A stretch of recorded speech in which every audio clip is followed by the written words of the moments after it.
Alright guys, so welcome to day 3. Today we will be looking at bank reconciliation, adding bank accounts and reconciling bank transactions and creating bank transactions, and how to use bank rules and cash coding and use bank reconciliation reports to match the zero balance and the bank statement balance and resolve some of the common banking issues what we have. This is a very important subject because this is where your whole zero accounts rely and they're based on in your bank. So any business you take, there's always transactions. There should be either two things happening, a debit and a credit. That's called a transaction. So there's always a financial value involved in a transaction to be called as a commercial transaction. So when goods and services is exchanged for a value cost called a value that typically means money that gets exchanged from one person to another. So if we can set up the banks properly and then do the bank reconciliation properly, allocate the transactions to the correct accounts correctly, and then allocate transactions to bills, invoices, and if you do that, I do not doubt your accounts will be very clean. So let's just dive in and then see how to add bank accounts and do all the rest of the details. So on your learning module, so this is where you're at. So so far we've covered most of it, and here is the bank, setting up bank and reconciling bank accounts. So moving back to the demo company, you could click on this area here and then find transactions or bank statements, and then if you wanted to allocate new spend money, receive money, or transfer money from one bank to another.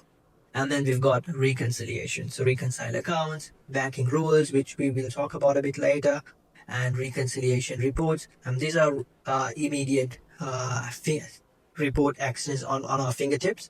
And then again, we have import a statement. Okay, so for this business, so if you go on to accounting, bank accounts, we've got two bank accounts as we saw earlier. So that's Bank West. Both of that is Bank West, but they've got two accounts. One is the main bank account and the other one is the saving account. And both of the banks are not reconciled. As you can see, there is a difference between the balances in Xero and the statement balance. So the balances in Xero is the balance that we have on the accounting software based on what we recorded, invoices, bills, payables and receivables, and how we allocated certain transactions. And the statement balance shows the actual balance that is available in the bank. So you might have a question, how do the accounting software knows what's the actual statement balances? Okay, so when we import a bank statement, so we say how much is the closing balance, we put that manually. So the system knows as at 24th of July 2025, the statement closing balance is this amount when we import transactions. And also in the meantime, when we have bank feeds, also the same thing, you have to put the closing balance so you know how much you are varying. So of course this has a variance. The reason is because there's 25 items reconciled. High likely when you reconcile these 25 items, these two balances should match. So that should be your goal, and that's what we look at. So there can be credit cards added and there can be other bank accounts added. So yep, so everything needs to be reconciled when you lodge your taxes and all of that stuff when your accountant have a review. So if you're a business owner, you might have to have an eye on this. My sort of suggestion is have your accounts reconciled every fortnight, which saves a lot of time and stress as well. And if you are a student who wanted to learn accounting, definitely something that you can do for this. So if you're going into a public practice, you will have multiple clients that you will be working on. So we will have heaps of bank transactions, and we have a reconciliation, credit cards, and so and so. Okay, so let's get started. So we have the top bar as transfer money from one bank to the other, and this is what the banking rules we set up to do the coding much easier. So we say certain rules, conditions, we put it in, saying that if you see this is the account that you need to allocate. So we ask the system to do it on its own, and this is the uncoded statement lines. In case if you don't know anything, you can just get this report and send it to the business owner. If you're working in public practice or someone you want some clarification what those transactions are, we'll get to that at a later stage. Okay, so how do you add a bank account? So you click on add bank account. And if you're in Australia, all the Australian banks are here. We've got credit cards as well, American Express. So I'm just going to say National Australian Bank. Okay, there we go, NAB. So once you click NAB, he'll ask for an account number. Is it a check account, whatever account you have? So we'll just have, for our example, main account, for example, okay? And then what sort of account is it? Is it a everyday, day-to-day, or is it a loan, term deposit, credit card, or so and so? High likely it's going to be an everyday transaction. And then you have to put the BSB, 1234566, and account number 147852369. Okay. And the currencies are obviously Australian dollars, and then batch payments are set up. So this is very important. What this means is batch payments. Once we set up this bank on our system, and then when we payables, we got some bills to make payment as for suppliers. So when we create suppliers, we put their bank details. So this is going to be at the end of the session, at the last, how to manage business contacts. So on that stage, you will come and put, when you create a supplier, you will put their name, address, details, bank account, and so and so. A lot of things you need to put more details as much as you can. And then when you get to this stage, you create batch payments. For example, you have about 10 to 20 payments to make to suppliers, and you can't do that individually one by one. So instead, what you do is you process a batch payment for all those 10 suppliers, and then download a file called ABA. So this is the file, ABA file, and then you will log into your internet banking. There is an option where you can upload ABA file, and you can click process, and then from the bank, within seconds, all those 10 payments to 10 different suppliers will be made within few seconds. So it's more ideal when you are dealing with employees as well, when you have more than 10 to 20 employees. I suggest to my clients to do the same. ABF file, you put it on the bank, it automatically pays. So also with suppliers, if you got suppliers to make payments every month, more than 50 to 100, ideally batch payments. So that's how you set up. And director ID user, so this will be in your bank, or you can call the bank to get this ID and then put that in, and then include self-transfer. And yeah, so save and continue. And that bank account will get added as a new bank. So this is what we were looking at. So the statement balance here says it is 0. If you want, you can do a conversion as we spoke earlier to make sure that there's a balance here. And then now what you do is, the bank is already in there.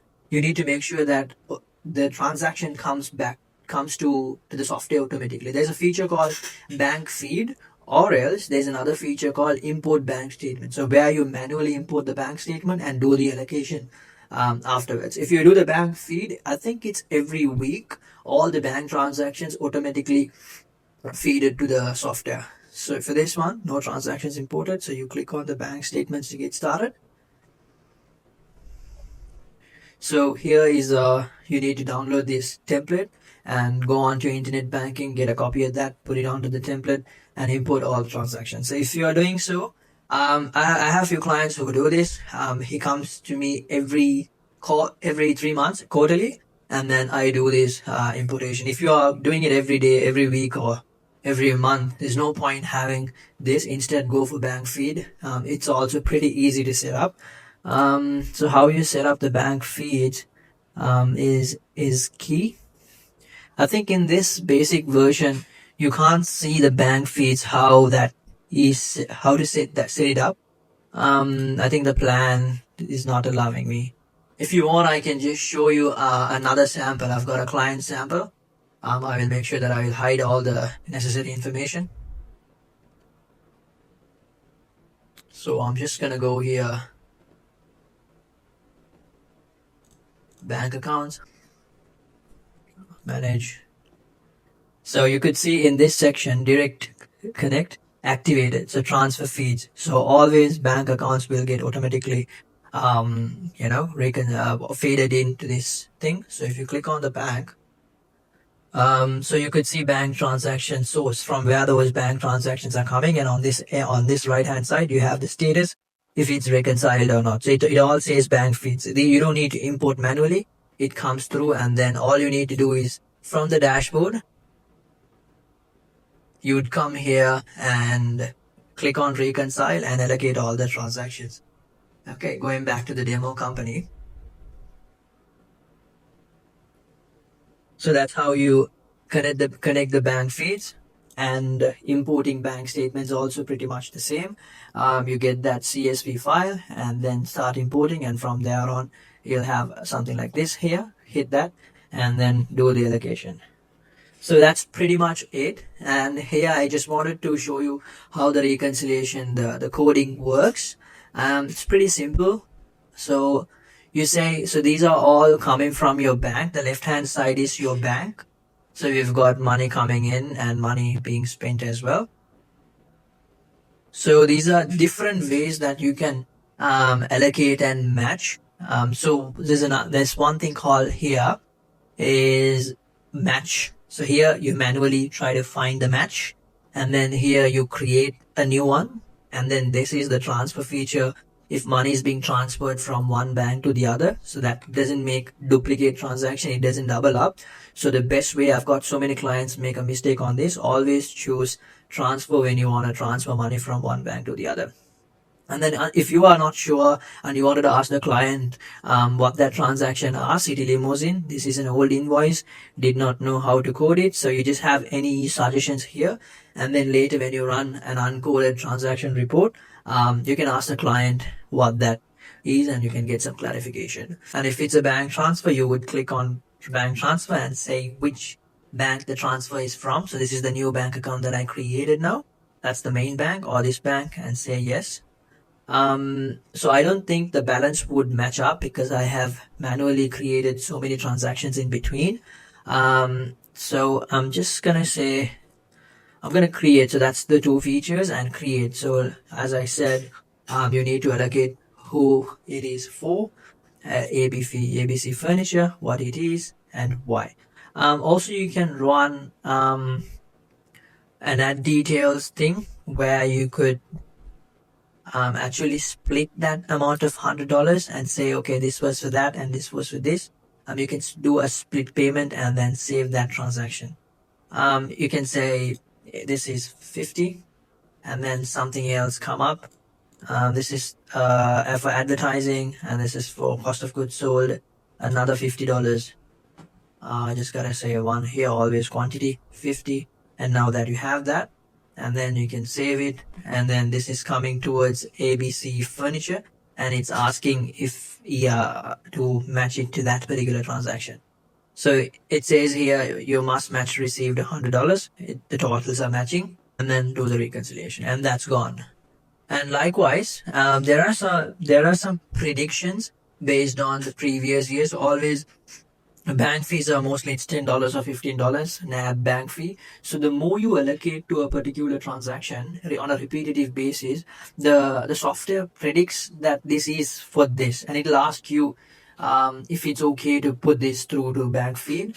Most of the time it is correct. So you still need to review it to make sure that it goes to the correct accounts as a bank fees for who it is for bank and why bank fee. There's no GST, and then just say yes, okay. And this is a new amount that you've received from. Always you need to allocate someone. Let's say we received this payment from let's say finance company. So the name of them is finance, for example, or maybe we say the candy.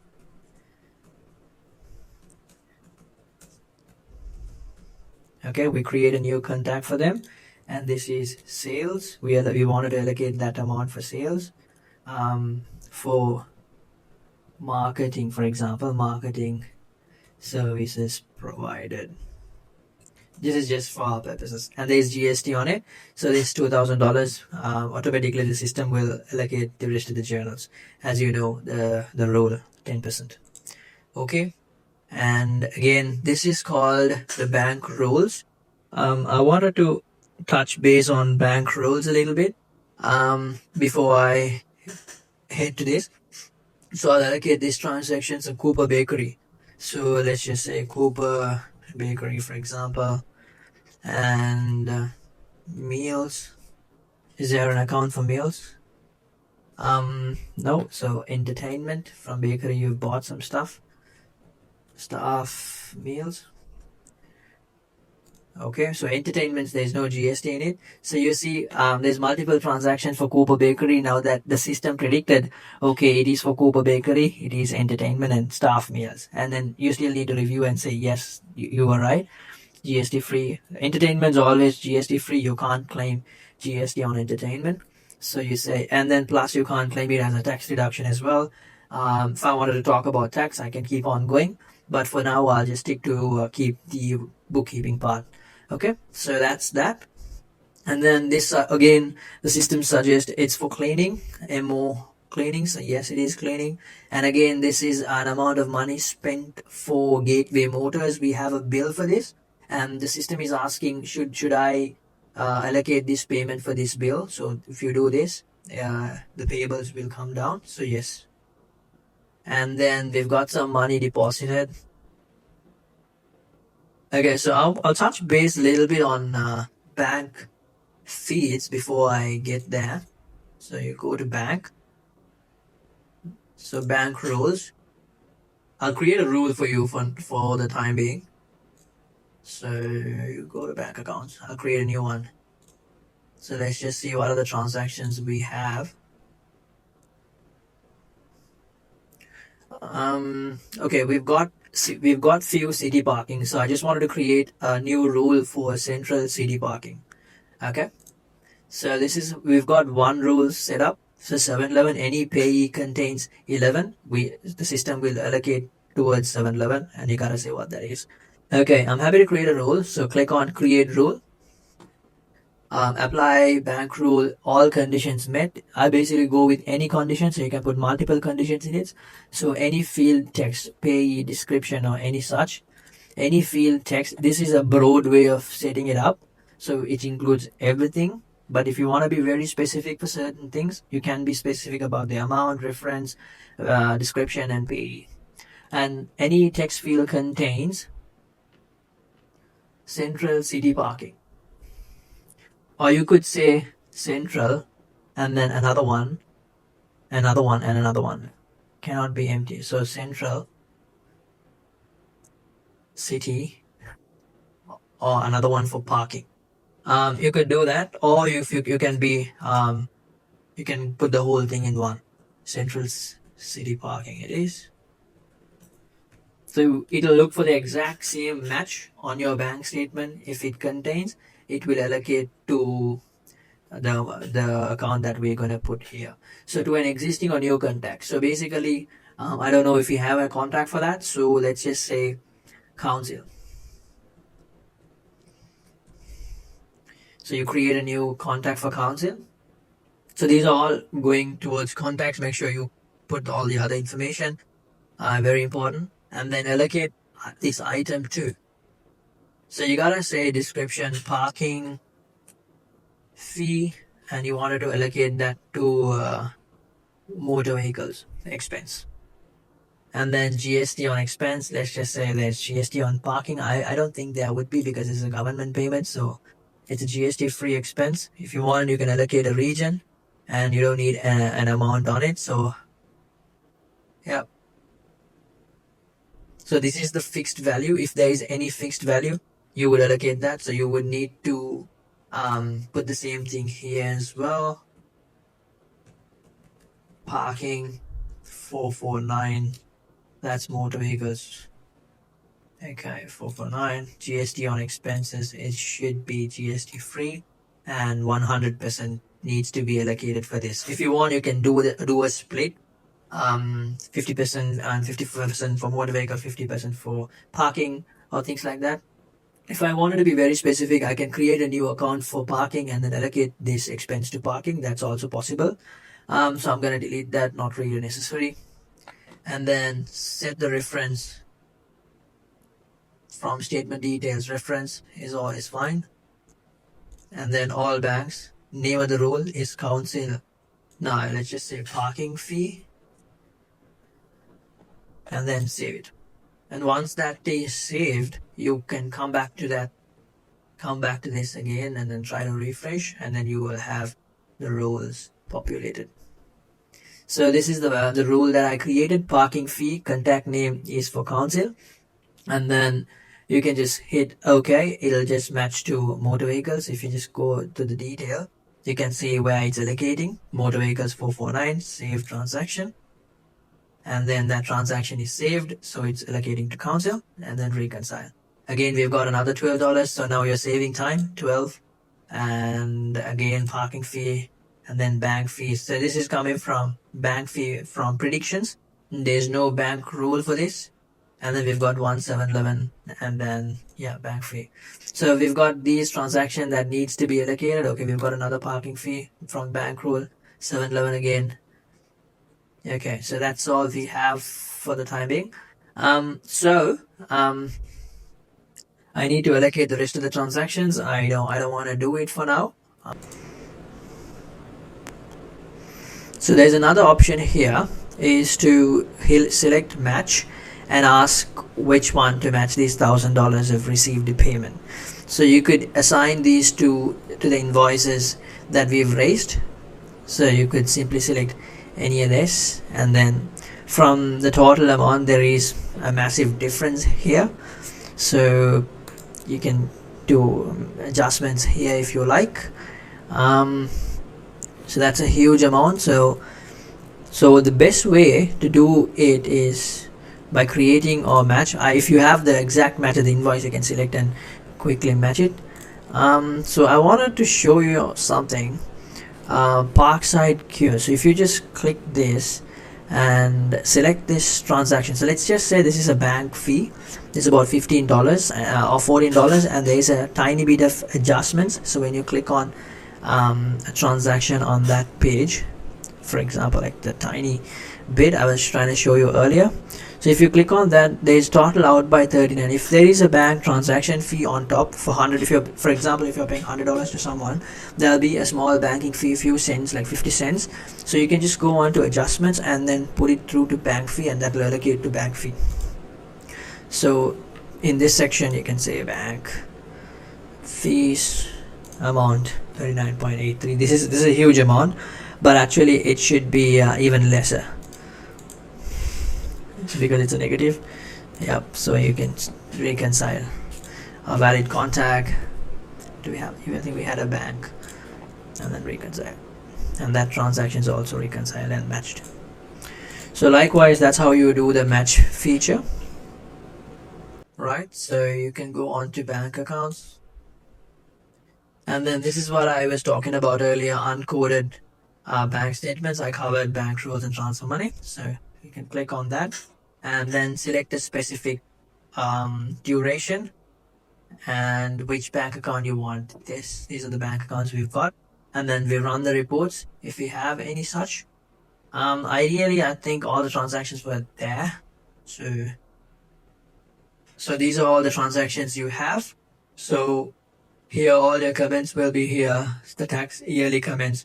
You can send this report to the client and get some clarification. These are the transactions that's not being allocated as of now, which gives you a more idea and a knowledge about the transactions that's not allocated. So going back to the bank,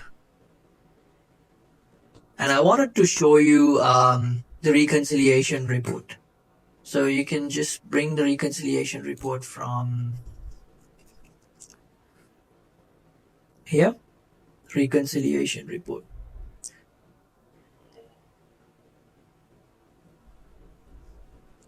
So as at 26th today, so this is how the bank reconciliation report will look like. So the balance in Xero is 14,542, and the imported statement balance is about $4,000, and there's a difference of 8,604, and you need to make sure that you find out where that difference is coming from. Statement balance calculated is 4,337. So how that calculation came into picture is 14,542 balance in Xero, and they have added the outstanding payments. So these are some of the outstanding payments that we made, and they're assuming that it's not hit the bank, plus unreconciled statement lines. So these are all the unreconciled statement lines we have, but still, as I was showing, there's a lot of transaction that was unreconciled. If we do the reconciliation, they have minus that, and then this is the figure that you get after. Got it? So that's the difference. So calculated balance difference is 8,000 because it's negative. If I wanted to allocate all the transaction to make it more precise, this is how I would do it. It's not right because I have adjusted so many transactions here and there just to show you how it works. So ideally it needs to balance as at the year end. So here is the bank balance you need to put. So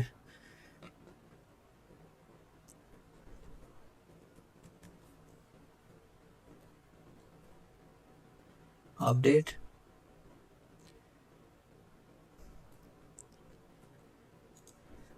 Put a minus there. Update. Okay, now there's about $17 of difference and 0.17. So the actual closing balance as at 26th of July, you would take the bank statement, what you have received, and if the statement balance is 4,377.17 overdrawn, you would put that figure here and then update it, and then this is the balances in Xero. It adds up the outstanding payments and the unreconciled transactions that leaves to this amount, and this is how your reconciliation report should look like. It always needs to be zero. In case if it is not balancing, then you need to go and check if there is any duplicate transactions in Xero, or maybe certain transactions from the bank has not been imported. So you would need to ideally go month by month to find out where the difference is causing. So there's 12 months in a year. So you would check each month. So financial year ending 30th of June. So you would put from July, August, September, and then put the closing month balance for every month and check if the balances are matching. For some months, if it's not balancing, for example December, so you know that there's something wrong with December, so you check all the bank transactions and then the transaction that has taken place in Xero to find out where the issue is. Sometimes in Xero you might have accidentally clicked an invoice saying that you have received money, but actually you wouldn't have received. So you can go back and then redo the transaction saying that okay, you have not received the money for this particular transaction. So this is how the reconciliation account looks like. It's very important.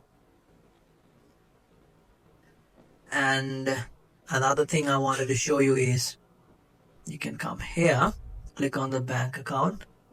So this is all the account transactions we have. So this source shows everything is imported. There's a lot of unreconciled transactions. You can click on the status, and now that it just pops up all the unreconciled transactions on the top. So this is reconciled already. So what you could do is you can click on this transaction and then you can remove and redo if you have allocated to a different one accidentally, so you wanted to correct it. So you can click on remove and redo. So if you do this, it's gonna get unreconciled. Yes, I know that. And then now that you're gonna reconcile that transaction, so you click that transaction. It's about $6,000. So this is the amount, and yeah, so this is how you reconcile back again. Okay, so now that is reconciled. So from here you could check all the reconciled and unreconciled transactions, and then you can check the bank statements as well. Here you could see all the bank transactions. So if you select this here, and you could do a restore as well, because this is the one. Restore meaning that it's gonna come back again to this. And either you could delete a transaction if you think it's an accidentally duplicated certain transactions. So I'm just going to delete. If I want to do, I can just delete one of the transaction. It'll just ask if you really want to delete this. This is going to say that whatever that you have, the feeds are imported from the bank statement, like from actual feeds, or maybe you import from a statement, and that particular transaction from the bank is going to get deleted. So when you get to this part, as I said you earlier, all the panels that's on the left hand side is from the bank, so the transaction will be completely erased. So that's how you delete it. So you can click on delete and that transaction gets deleted. You can click back and then restore if you like, and that gets restored. So this is about that, and then we've got cash coding here as I was showing you earlier, and the reconciliation to get that bank balances reconciled. So this is how the spend money, receive money, and all of that works. So if you receive money, you can say a description, account where you want to allocate, and from whom that received money is from. So you put that the contact person's name and then mark it as received money. So this will actually increase the bank account and then credit whatever the account that you put in. So let's just say I got money from ABC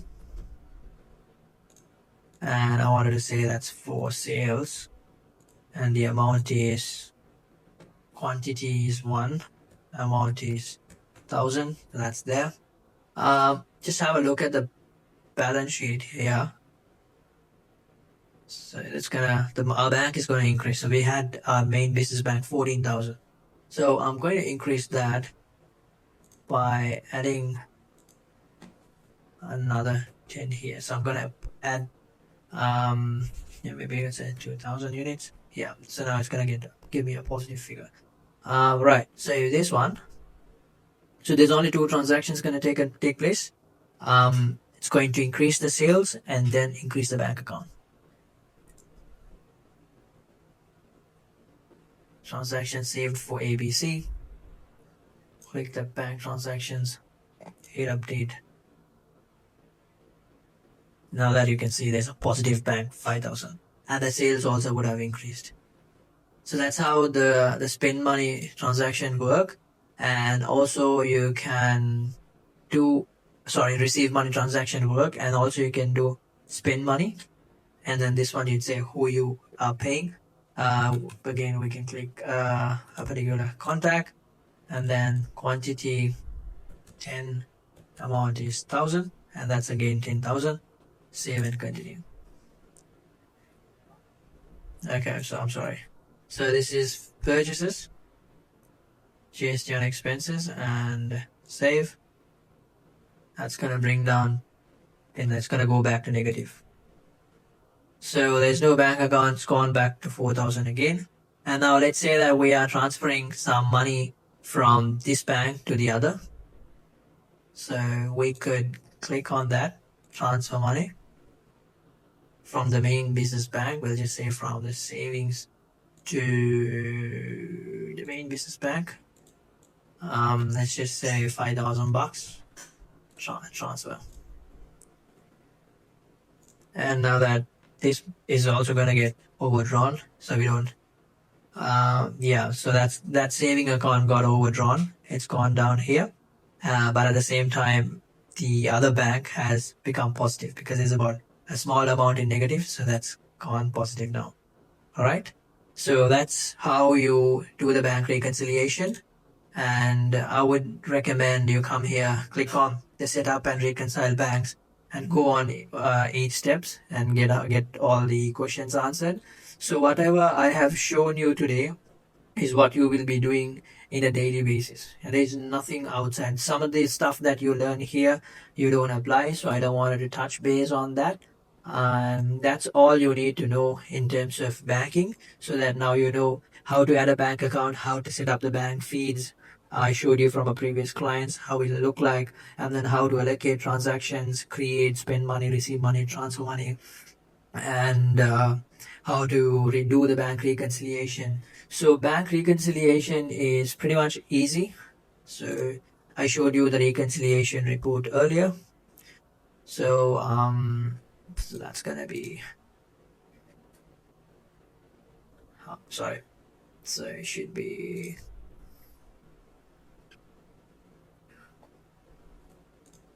reconciliation report. So this is the bank reconciliation report. So ideally, the balance should be 8,604. 4,000 imported statement balance is positive. So if you just put 4377.17, 4377.17, update. So should be minus in the front. Yep, so now that balance is off. So that's how you do the bank reconciliation. And guys, if it's a bit complicated for you, I'm happy to do another video on this. Just put some comments on the comment section if you get a bit bogged. But this is a little bit of complicated. There's so many transactions that I have thrown here and there, and I have not reconciled those 10 accounts. But if you create your bank account and then have all the invoices, bills, the bank accounts correctly sent through to accounts, and then you do it on a highly frequent basis, every week or every fortnight, checking the bank statements with the statements what we have on the software, I'm pretty sure your balances will not go out. In case if it does, you go by monthly basis, break it down, and then investigate if there's any duplicate transaction. As I showed you earlier, you can just click on that transaction and delete certain transactions to make sure that your accounts look correct. Okay, so that's about the banking thing, how to set up, and we just went through all the stuff individually. And on the next one is also pretty much important. We need to spend a decent amount of time in it to understand and set up fixed assets, how to add fixed assets, and how to depreciate fixed assets, run certain reports, book depreciation, tax depreciation, and in terms of selling an asset, how would you compute the capital gains on it, and disposable value. There's several factors that needs to be considered. This is important, guys, because you need to learn this. We can't skip. New person, new beginner. It's always best to sit and learn it, and that's it. So bank and assets and the other stuff are mandatory. And once you finish the day 4, which will be more easier for you, these are like it's easy stuff. You just can learn it straight away. It's nothing much. So I'd say you have learned 80% of the stuff that you need to know in terms of bookkeeping and accounting, and there's only 20% which is the assets setup. So once you learn that, you can cruise easy. And then I'll do a quick recap of the entire scenario to make sure that you are on board. And yeah, no worries. And if there's any questions, please drop it down and I will answer them specifically. All right, thank you. I'll see you on the next one.